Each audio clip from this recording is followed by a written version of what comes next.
You are watching McFarlane Port here on today's health program, and today we are talking about serious conditions that affect the colon.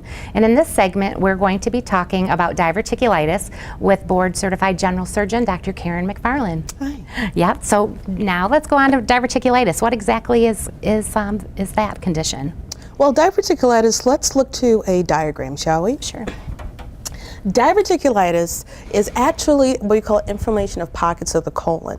Okay, those pockets can activate anywhere in your colon, but the most common spot is actually the sigmoid colon.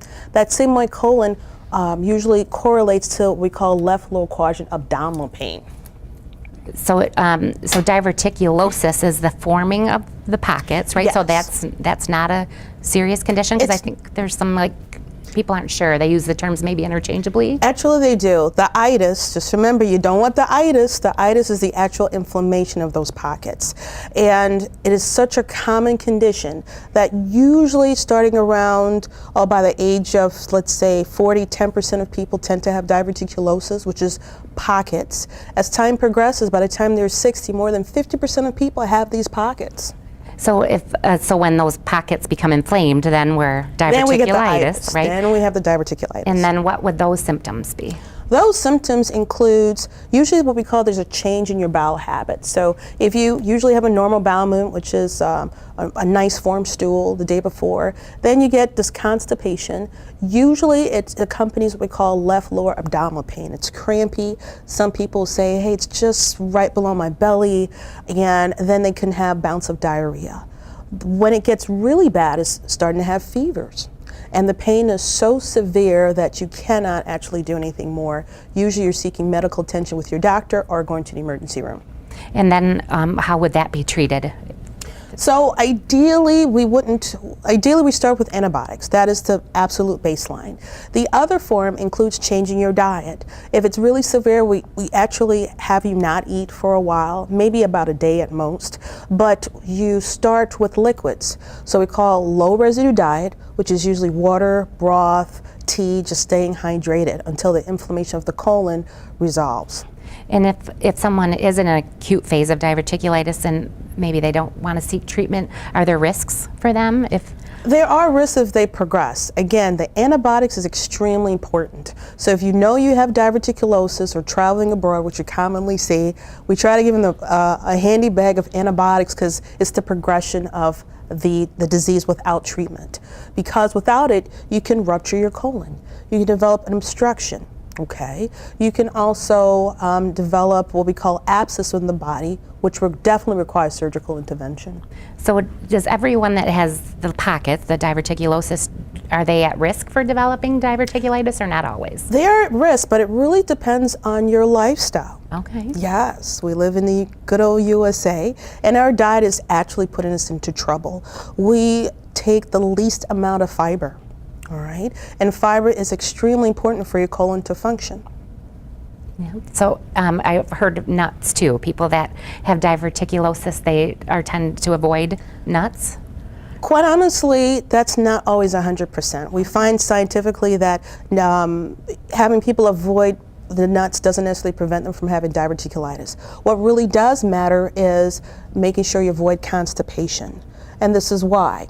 Let's say as the constipation progresses, you have less what we call fluids to your colon. That then falls into the pocket, develops a mold, and that mold has a risk of rupturing, and that's where you get into trouble. Yep. And so how would you diagnose that someone has diverticulitis? Usually the easiest way is actually getting a CT scan.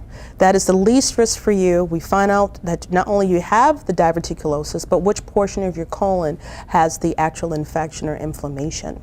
The next step, providing it's not what we call acute, is we find it incidentally, meaning on a colonoscopy or whatnot. So if someone finds that they have diverticulosis, like during their colonoscopy, then that's when you give them the suggestion to increase their fiber and really watch their diet. Absolutely. And it's one thing we're kind of guilty of just telling people have more fiber. But what is fiber? Fiber includes having vegetables, having fruits. Did you know one apple, medium-sized apple, is 4 grams of fiber? Didn't know that. Okay. How much fiber? Many patients are not even told that. You should try to get anywhere between 25 to 30 grams of fiber. So I'll make it really simple. To be 25 again was a great year, right? So get about at least 25 grams of fiber. Is it better to get the fiber in natural occurring foods, or like some of the things that you can add to water? Or Sure. It's as simple as oatmeal. There's some oatmeals where we call it high fiber oatmeal, and that can definitely give you your 80 to 100% of your fiber. Your body actually is used to more natural process. So for example, pears. I love Bartlett pears, by the way. So Bartlett pears gives you about 6 grams of fiber. So if I really want to get my fill, then that will be at least 4 pears. If I really want to have, you know, a pear pie or something, if you will, or also pear or juices. So even a pear juice will help you to be a mild laxative too and give you your fiber. so if someone has diverticulitis and they have an acute phase here, they come to the ER and you'd start with antibiotics. Is there any other treatments that you would Again, consider? apart from cutting back on what we call heavy foods, which is your meats, your sandwiches. Usually we call a mild diverticulitis attack that brings you to the hospital. You could probably get through it in about 2 to 3 days, roughly. You're in the hospital one day of not eating or having liquids. Your antibiotics tend to calm down the event, and then usually maybe about a week, you're close to having normal diet. Once that week has passed, then we start incorporating the fiber. You do not want to do fiber and an immediate attack. That's a two for one insult. And so does diverticulitis ever require surgery? Oh yes, that is the forms that no one wants. Because if you do have surgery, the extreme port is portion of your colon gets removed, and what we end up doing is really connecting your skin, your colon to your skin, and that's called a colostomy bag, temporarily, hopefully. And that would be, it could be a variety of different surgeries, not just colostomy. It could be other things too. Or? It all depends on the severity of it. So when we do our CT scan, it basically tells us how aggressive we'll have to be. If there's no abscess, just inflammation, then it's a non-surgical treatment. If we do see an abscess, depending on the size of it, let's say the size of the abscess is smaller than the size of a large size egg, then you may have the alternative of having a radiologist just numb the skin and use a small needle to drain that area. Okay. This has been really great information. Is there any other closing comments you have? If anything, I do want to encourage, or colon cancer in itself is the most preventable disease, and that's a choice. And I do recommend that patients don't wait. At the age of 50, please, please, please get your colonoscopy. If you do have family risks, such as colon cancer, there's nothing wrong asking to get it sooner. Very good. Well, thank you. Thank you for having me. Thank you for watching McLaren Port here in today's health program. If you have any questions about the program, you can call us at 1-800-228-1484 or email us via our website at www.mclaren.org/PH contact.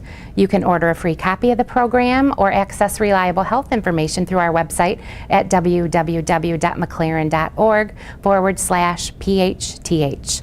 As always, be sure to tune in next week for Today's Health. Today's Health is brought to you by McLaren Port Huron.